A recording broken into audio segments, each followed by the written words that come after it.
गोंयांत सध्या पर्यटन हंगाम सुरू आसतलो तरी ह्या पर्यटन हंगामात विदेशी पर्यटकांची संख्या मात खूप उणी आसा।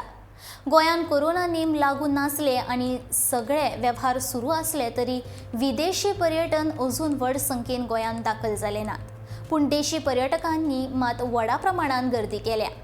गोंयांतली सगळी पर्यटन थळां देशी पर्यटनांनी भरून गेल्या। खूबशे पर्यटक सध्या गांवगिऱ्या वाठारांतल्या फार्म हावसाचेर गर्दी करूंक लागिल्ल्याचें दिसून येता। देशी पर्यटनांची पसंती आता फार्म हावस जाल्या।